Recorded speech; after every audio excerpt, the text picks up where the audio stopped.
So this is an Adria Adora 613DT Isonzo. Just going to take you around the van and show you how it operates. Front of the van, you've got your hitch, jockey wheel and handbrake. That's all stuff we'll go through in person here on site.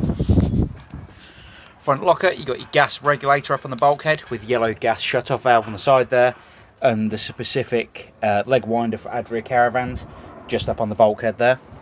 Spare wheel in the side, and you've got your gas pipe also down in the locker as well.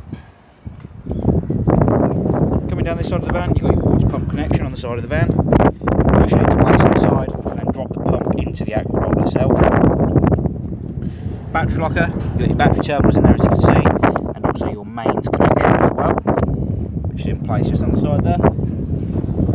You've then got your motor mover and wheels, so the wheel let's be torqued to 120 newton meters before the caravan is taken off site. And you've got your motor mover down below, which we'll demonstrate at the end of the video. Fridge vents on the side of the van, there to let the hot air at the back of the fridge and expand any gases if you want.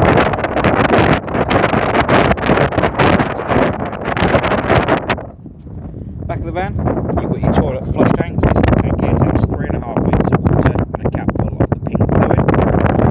Down below, you have your toilet locker, which you release by pulling out. The neck here turns out to a litre way, and then you've got your orange pressure relief button on the back of the cassette itself. The cassette takes 1 litre of water and a cap full of the blue fluid. The back of the van on either side, you've got your wind down legs. We've only got one down for the purpose of handover. You'd never lift the caravan with the wind down legs. You could potentially damage the floor of the caravan if you did that. However, you can stabilise the van with those when you're on site. Storage locker for underneath the bed at the rear of the van. You can also access that storage area from inside of the caravan also. Wet locker, so if you've got any wet boots or anything wet at all and you wanted to keep it inside the van out of the way so it's not inside of the van, you can actually put it into there and lock the locker up. And then you've got a barbecue gas point on the front, which you very simply connect your fitting into and then turn the gas supply on. Going to go inside the van now, demonstrate the inside. So, as you come in the door, on the left and the right hand side, you'll see you've got a few control panels here. You've got your master power switch and your water pump. You've then got your battery voltage above, your Audi control panel up the top, main lighting for the caravan, USBs and your light switches below. So once all your power switches are on, you're going to need to fill the water system up. So first of all, we're going to go underneath the seat on the in the cupboard, the wardrobe cupboard. And down the bottom here, you've got two valves. You've got the grey one that you can see just there and the yellow one. If either of them are pointing upwards towards the bottom or to the roof of the caravan, then the water system will actually be completely drained down. To fill the system, you'll need to have them both parallel with the floor as they are now, to enable you to fill the water system up. Once you've got the valves into that position, you can actually then go over to all the taps on board the caravan. You'll actually notice I've already bled the water system when I open the taps up. You'll open all the taps up on the hot side.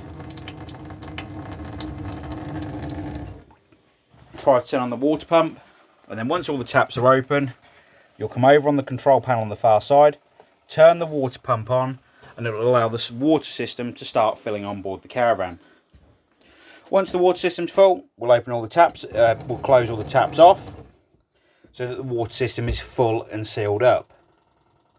At that point then, you can start warming the water on board the caravan. So you'll notice the control panel up here is for the Audi heating and hot water systems. It's indicating to me I've got power coming to the caravan, the internal temperature and the outside temperature of the caravan. Press the menu button here, it will take me into the options. The top one here is the room temperature, so you got plus, as you can see, and minus to set the room temperature. Below that, we've got the water temperature for the water system, so you've got water on and water boost. Roughly, it's around 40 to 45 degrees of water temperature you're going to get from the hot water system on this van. So like I said, on and then water boost. So when the bar's half full, it's water on. When the bar is completely full, it is water boost. Below that, you've got the amount of power that's coming into the caravan from the caravan site you're on. So for instance, you've got 1 kilowatt here, 2 kilowatts, or 3 kilowatts. Here on site, we can only run the 1 kilowatt coming into the van. So that's what we've got it set up for at the moment. Now, depending on what caravan site you're on, will depend on how much power supply you run into the caravan itself. If, for instance, you're on a site with very low power, you may need to use the gas, which is on this bottom switch just here. So when it's off, it's blue, and the gas turned on is green. And essentially, that is just to control the heating and hot water, nothing else on gas at all in the van. So when that's turned on, the gas system will actually work as a combination of electric and gas at the same time. Obviously, if you're off-grid, you'll use gas solely. You won't actually use the electric at all. And you can turn off the electrical supply to the heating and hot water on the control panel also. On the side of that control panel, you will have noticed an A and what looks like a gear symbol. That is there for the options and for automatic features on board the van. We're going to go to the control panel next for the fridge. So you've got power on and off just here. Let me just turn it off and re-demonstrate how it turns on. So power off, press and hold the button and it will turn back on. At the moment it's trying to ignite on gas, which as you saw from when we were on the front of the van, there is currently no gas on board. If it failed to ignite, it would actually flash the pilot light just here, and it would also flash the warning beep also to let you know that it's failed to ignite. So essentially the green gas symbol here is your pilot light for the gas system for the fridge. To change the power source, you'll press and hold the grey button. And first of all, you'll be able to change the power source. So you can go to 12 volt supply from the vehicle you're towing with to use the fridge as a call box. And we can come across again to the 240 mode. To set the power, any of the power sources, you'll press the grey button again when it's flashing. Then the temperature on the right hand side will start flashing. So you use the arrows, plus or minus, to control the fridge temperature. We always recommend the first time it's on for the weekend or the week away, you'll have it on full first and hit the grey button to set. When you are going to tow the caravan and you want to use the fridge as a call box, you would need to first of all connect the car to the caravan and the car through the connection at the front. You connect the car up or to connect the caravan up, then you come inside, turn the fridge on and set it to the 12 volt mode above the fridge door itself. Cooker and hob, etc., all very self-explanatory. No different to your household. You've got your igniter on the front, as you'd expect to see, and that has all been tested in our workshop. The back of the van, I explained to you, you can get to the storage from the outside, but also from the inside of the van. You can also get to that storage area, and you'll actually see the carpets for this particular caravan are all underneath the bed.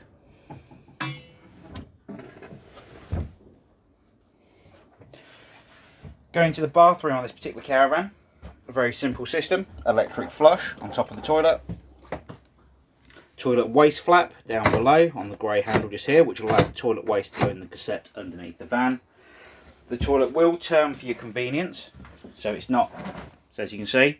However, when you are emptying the toilet cassette, you need to make sure the toilet seat area is pointing straight across towards the shower on the opposite side of the van. We do advise while you're storing the caravan that you open all the taps on the central position between the hot and the cold. So similar to this, for instance, open them all up on the hot and cold side, and then you'd open your drain down valves to allow the water system completely drain. You'll also notice when you come into the caravan, the shower head is on the floor. The reason for that is we advise to put it on the floor while you're filling the system, just so it doesn't spray everywhere. But also, when you are done with the caravan, you drain it down. Again, open the shower tap up halfway between the hot and the cold.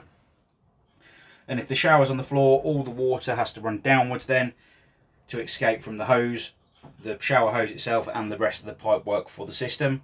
And hopefully then it will stop anything from freezing on board the van. On this van also, something slightly different that not many vans have, due to where they're built, you'll actually notice on the control panel over by the door, on this switch just here, it'll indicate lights for the rear of the caravan. Now if you were travelling abroad and you broke down, you could always flick the light switch on here at the side of if you broke down and you're at the side of the road, you can flick the light switch on here and it'll actually put the rear lights on the caravan, which is a legal requirement on caravans when travelling abroad. TV bracket, etc. will take a number of different size tellies. That particular one, I can't remember 100% off the top of my head what size it will take. However, they do take a decent sized telly, and as you can see, the bracket, to use it, simply push it up and pull it round. And to lock it back into place, similar sort of idea, put it in place and pull the tab back down. The motor mover on the caravan we'll go through while you're here on site with us, and we'll demonstrate that all to you once your battery's connected on the van.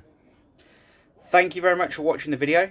We hope it's been of some help. If you have any further questions on the Adria Adora 613 DT Isonzo, please do give us a call here at the Caravan Company, and we'd be more than happy to help.